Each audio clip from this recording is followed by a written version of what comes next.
같이 기도함으로 새벽기도 시작하겠습니다. 하나님 앞에 나아가는 이 사순절의 기간 가운데 우리의 영혼 가운데 새로운 불씨가 지펴지고 십자가가 어떠한 의미인지 우리 삶 가운데 경험되고 체험되고 사라지는 역사가 있게 하여 주옵소서. 우리의 생각이 죽은 곳에 하나님의 생각, 하나님의 뜻이 드러나게 하시고 우리가 고집했던 모든 고집들이 부수어질 때에 그곳에 하나님의 역사가 드러나는 일들이 일어나게 하여 주옵소서. 예수님 이름 받들어 기도합니다. 아멘. 오늘 말씀은 누가복음 12장 49절에서 59절까지의 말씀입니다.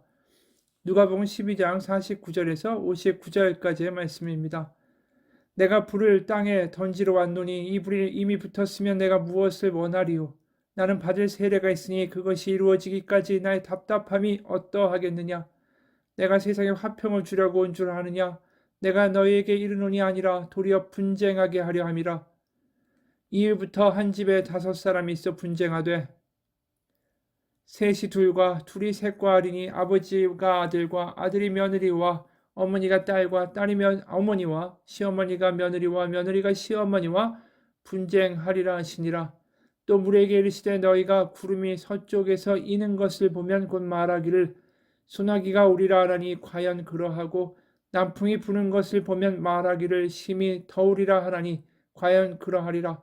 외식하는 자여 너희가 천지의 기상은 분간한 줄 알면서 어찌 이 시대는 분간하지 못하느냐? 또 어찌하여 옳은 것을 스스로 판단하지 아니하느냐? 내가 너를 고발하는 자와 함께 법관에게 갈 때에 길에서 화해하기를 힘쓰라. 그가 너를 재판장에 끌어가고 재판장이 너를 옥졸에게 넘겨주어 옥졸이 옥에 가둘까 염려하라. 너에게 이르노니 한 푼이라도 남김이 없이 갚지 아니하고서는 결코 거기서 나오지 못하리라 하시니라. 아멘. 오늘 말씀은 조금 어떻게 보면 무섭지요. 사랑의 모습이 보인다기보다는 굉장히 격렬한 싸움과 다툼과 뭔가 이런 하나님에 대한 분명한 하나님이 주시는 경고가 이 본문에는 드러나 있습니다. 왜 그럴까요? 이들이 듣지 못하니까요. 이들이 아무리 하나님의 아들이 오셔서 기적을 베푸시고 하나님의 나라를 선포한다고 하실지라도 이들은 영원히 자신들의 시대가 영속될 거라고 믿고 오늘의 내일과 같고 내일이 모레와 같을 거고 아무런 변화가 없이 우리의 삶은 그렇게 평안하리라라고 외치고 살았기 때문입니다. 그러니까 그러한 모습들 아무리 고글에도 울지 않고 피리를 불어도 춤추지 않은 이 세대를 보면서 예수님의 마음이 답답하시죠. 그래서 50절 나는 받을 세례가 있으니 그것이 이루어지기까지 나의 답답함이 어떠하겠느냐. 그러다 보니까 56절에 강력하게 질타하시죠. 외식하는 자여 너희가 천지의 기상은 분간할 줄 알면서 어찌 이 시대는 분간하지 못하느냐. 자신들이 잘 믿고 있다. 하나님 잘 따라가고 있다. 바리새인들은 그렇게 주장하죠. 하지만 그들이 정말 정작 가지고 있는 문제, 바로 그들이 회개해야 된다는 것에 대하여 전혀 생각하지 못하는 거죠. 바로 예수님을 통하여 하나님의 나라 새로운 시대가 열리는데도 그것을 거부하고 알아듣지 못하는 이들에게 분명히 59절에 엄중한 경고가 임하십니다. 너에게 이르노니 한 푼이라도 남김이 없이 갚지 아니하고서는 결코 거기서 나오지 못하리라 하시니라. 어떤 일말의 여유나 자비나 뭔가 넉넉한 모습이 예수님의 말씀에서 전혀 보이지를 않죠. 이미 말한 대로 이 세대를 보고도 하나님의 마음, 하나님의 나라, 하나님의 새로운 역사, 복음의 시작을 전혀 보지 못하고 있기 때문입니다. 주님이 이 땅에 오신 이유가 뭡니까? 세상의 정세와 악, 죄, 권세, 거기에 노예가 되어 우상 가운데 놀아나고 있는 이들을 하나님 자유케 하셔서 에덴 동산에 있었던 아담과 하와처럼 하나님을 사랑하고 하나님 안에 만족하고 하나님이 살아계시기에 우리가 걱정이 없다라고 살아가던 그 자유의 모습, 그리고 그 자유로 남을 사랑하고 서로 하나가 되는 그 공동체의 모습을 다시 하나님이 회복시키기 위하여 오신 거 아닙니까?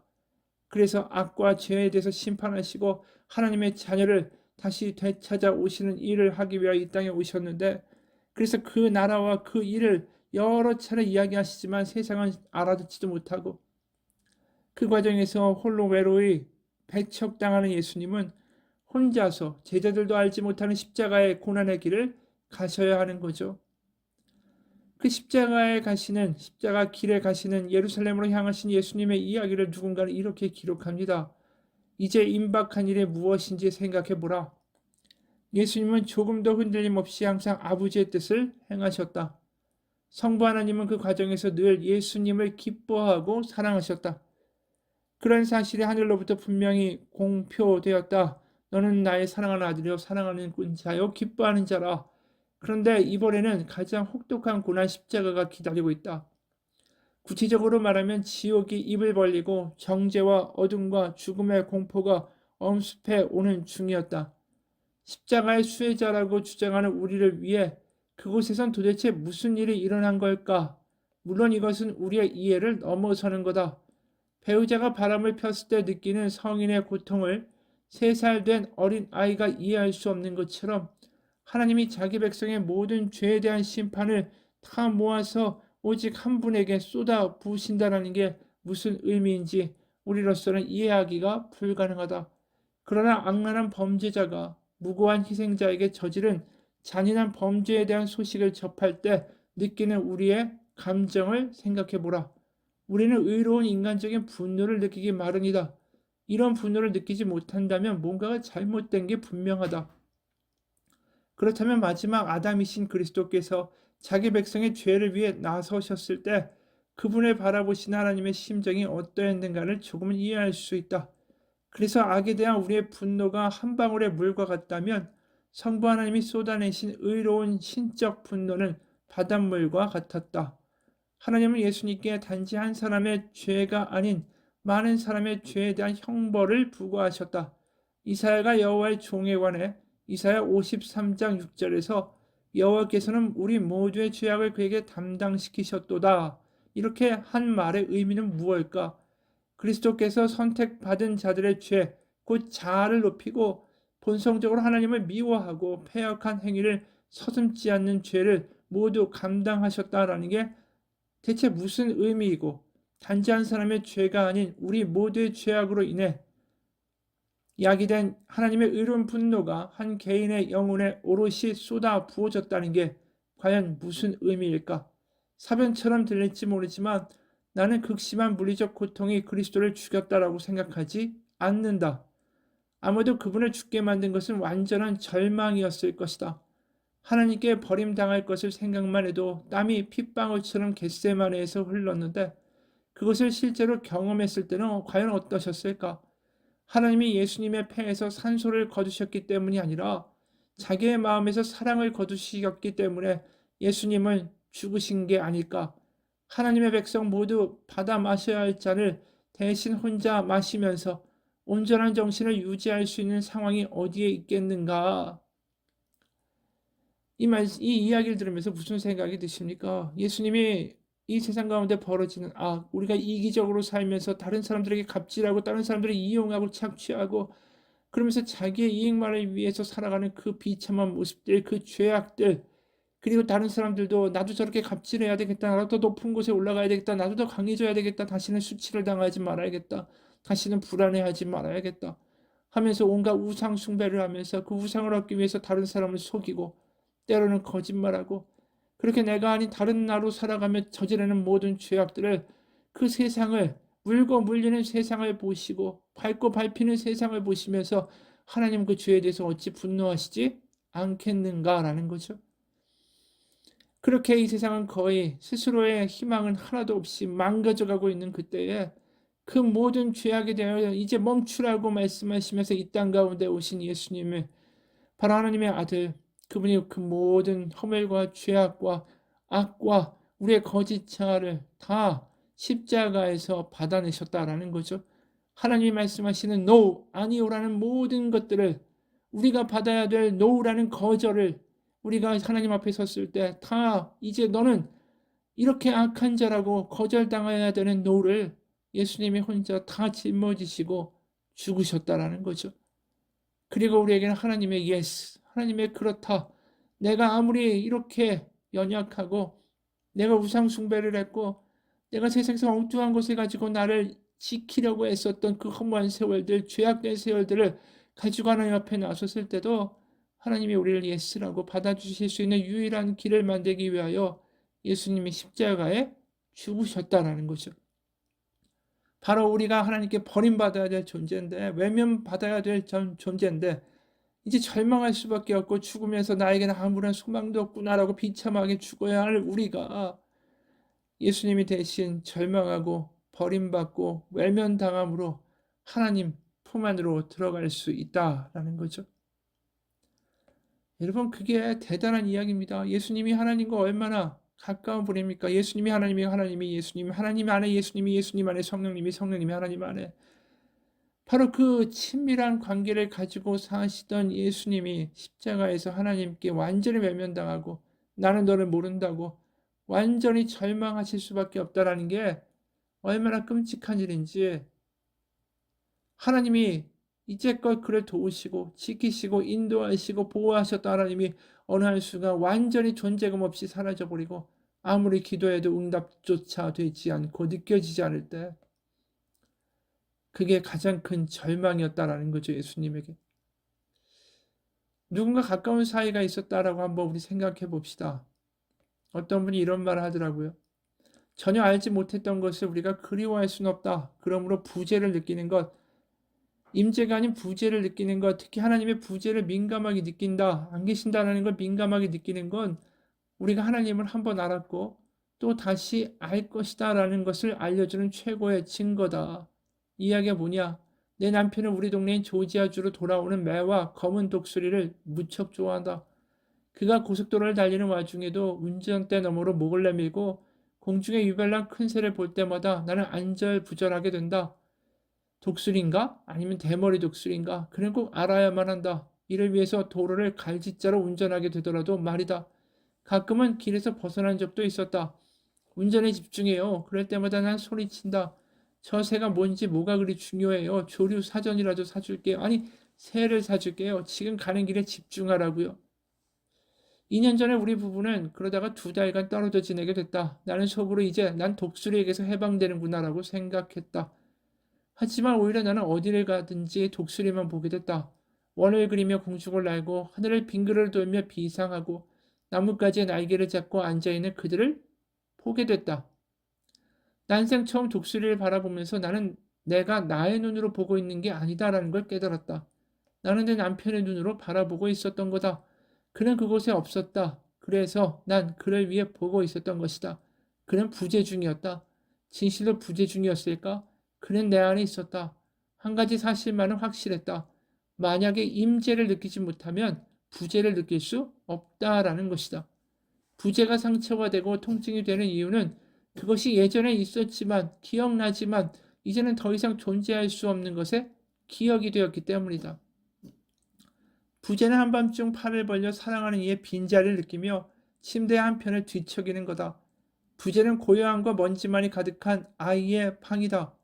부재는 영원하리라 생각했던 행복으로 사람들의 웃음으로 가득 찼던 옛 집터에 무릎이 넘어 자란 풀이 가득 차 있는 거다.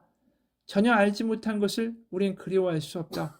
그래서 부재를 느끼는 것이, 특히 하나님의 부재에 대한 민감함이 우리가 하나님을 한번 알았고 또다시 알 수 있다는 걸 알려주는 최고의 증거인 셈이다. 그렇죠. 하나님의 노, 하나님의 절대적인 그 거절, 그것을 바로 예수님, 하나님과 가장 친밀했던 분이 느끼고 있다는 거죠. 하나님의 임재가 완전히 사라져버리는 것. 그게 바로 완전히 버려지는 고통이었고, 그게 예수님이 경험했던 가장 끔찍한 절망이었다라는 거죠. 맞습니다. 하나님이 우리한테 노하실 수 있었습니다. 우리의 죄와 우리의 허물과 우리의 우상 숭배와 우리의 끔찍한 짓들을 내 스스로도 때로는 내가 싫은데 하나님이 그것을 보시면서 난 너를 모른다라고 하실 수 있다라는 거죠. 고아가 돼서 그 누구도 세상에서 또 하나님께 어떠한 사랑과 관심도 받지 못하고 버려지는 존재가 되는 거, 그게 심판이라는 뜻입니다.